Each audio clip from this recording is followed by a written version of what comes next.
Hey, fellow leaders, welcome to this month's Lead the Way Wednesday. This month, we are going to talk a little bit about a question I got asked last month in the Women in Product Conference. The recording for that is not up yet, so I can't share it out, but hopefully it'll be up in June so I can actually share my speech at the Women in Product Talk for our next Lead the Way Wednesday in July. But I will promise I will share it when it comes out. But the conference was great. And I got asked a very critical question that I think pertains to leadership and not just product leaders. It actually is a very important topic that probably all of us leaders go through. And that's what I wanted to focus in on for this month. The question I got asked from one of the attendees was, as a director in product, how do I go about managing my mental health when you're put in constant, stressful, challenging situations? This was an awesome question to ask, and one that is very critical for us as leaders to think about, not only for ourselves, but also for our teammates. So this month, I'm going to focus on what I do for me. But in a future Lead the Way Wednesday, I will definitely share some tips about how I try to help my teammates and check in on my employees' mental health as well. So to get us started today, I actually took some time to reflect on how I do this. And I came up with 3 great tips that I wanted to share with you all. So the first thing I want to talk about today is, as it pertains to my mental health, is I try to do things that align to my personal values. So finding what your personal values are is a topic all in its own. But for me, what I value at the end of the day is authenticity, balance, growth, and adventure. So for me to be in a healthy state of mind, I need to do things, whether it's at work or outside of work, that really fuels those values. Because when I'm in that zone of doing something that I personally value, it just takes me to a better place. When I'm doing things at work or outside of work that go against those values, that's really when I start to feel that mental health drain on me. I see that through lack of energy, lack of sleep, all of those things. So you can just feel sucked out of life. And that's when I know that I need to do a self-check and figure out, what am I doing that's actually going against my values, and how do I balance that out with what my values actually are. So how do I do that? Authenticity is my number one value. If I'm in a place where I cannot be myself, I don't want to be there. Or it just drains all of my energy out of me trying to be in that room or trying to be in that space and continue to be in that space. So if you look at your work environment, we spend a lot of time with people at work. If I am working in a place that I cannot be Lori, I'm probably not going to be very happy there. Every day when I come home from work, I'm probably going to hate um, being around my family. I'm not going to want to do things. Like, it's just going to mentally drain me every single day. So when I'm looking for an employer, that is something that I value and I try to screen for and I try to look into.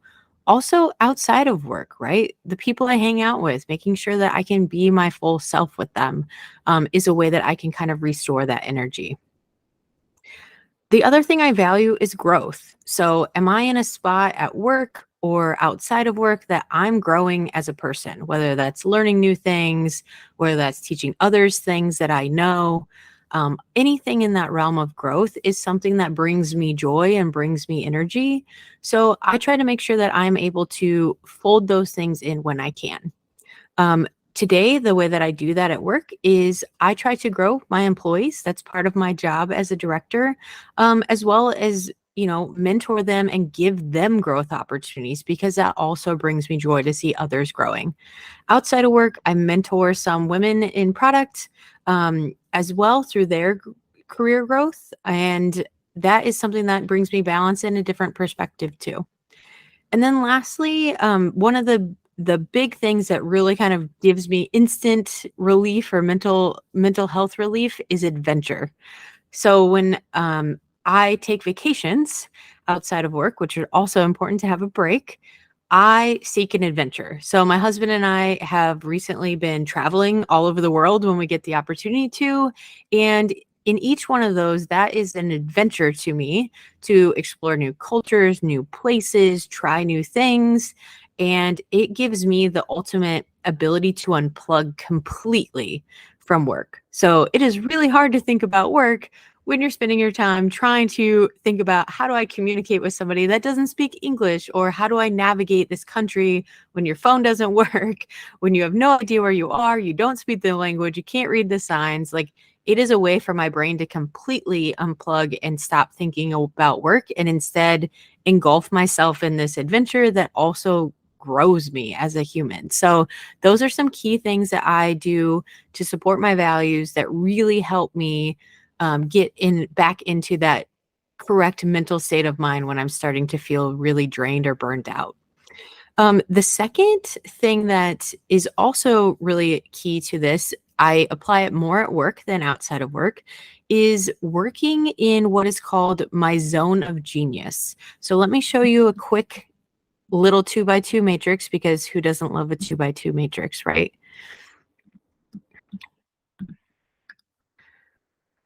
Okay.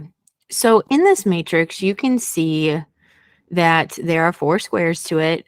Your zone of incompetence, these are the things that you're not very good at. Honestly, there's things that none of us are good at, right? We all have our different flavors. Um, and they're also the things that probably drain you the most. Next, you have your zone of competence. Like, you can do them, but you probably don't enjoy doing them, and you might just be okay at them. The next zone is your zone of excellence. So you're good at these things, but they don't either do a favor for you, whether that's bring you joy, or they're just draining on your time and takes away from something else you could be doing. And then this last zone is your zone of genius. So these are the things that you love doing, you're great at them, and they give you the highest satisfaction or joy the more that you do them. So when I'm at work and somebody asks me if I can take something on, I do a quick self check and say, like, okay, could I take it on? Probably. Like, I'm a team player. I love taking things on. But then I ask myself, should I take it on?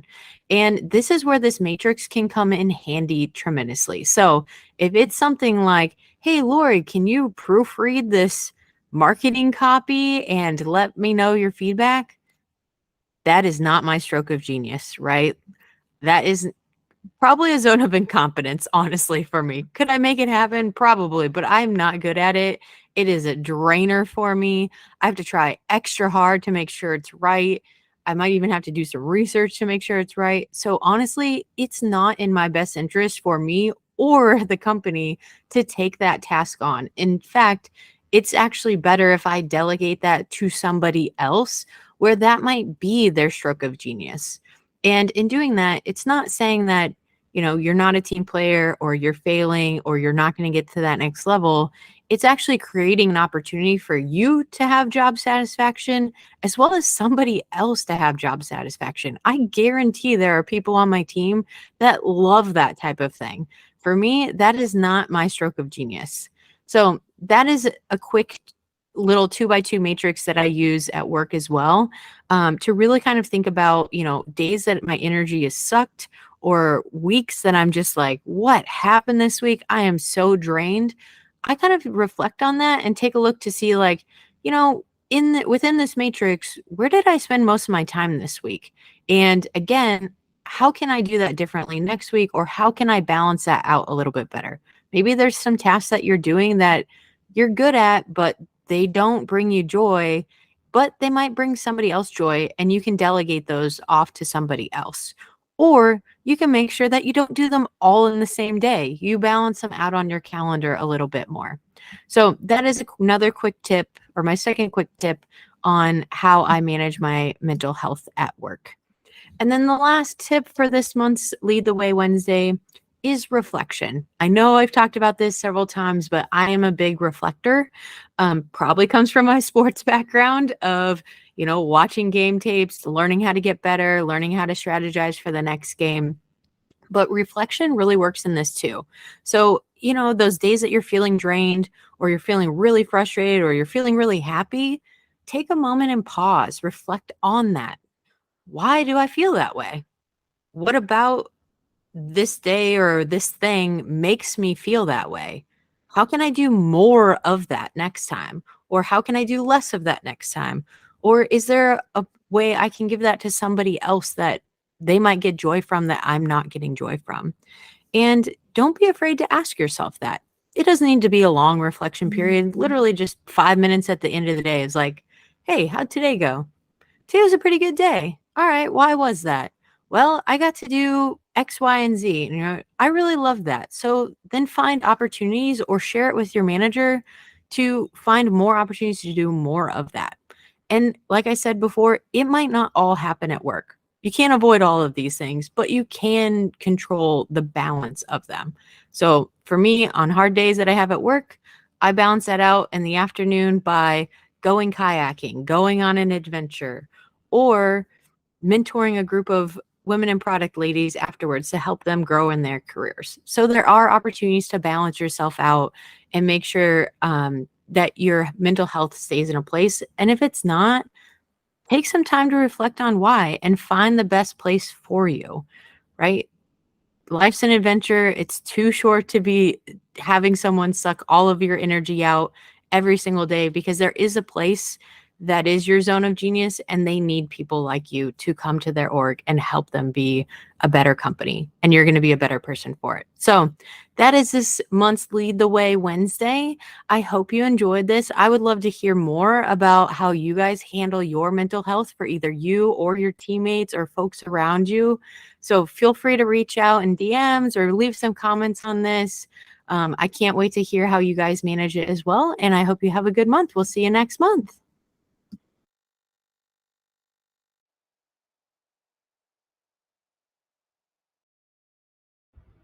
If you're looking for more content about leadership like you saw today, give us a follow on LinkedIn and that will be delivered right to your inbox.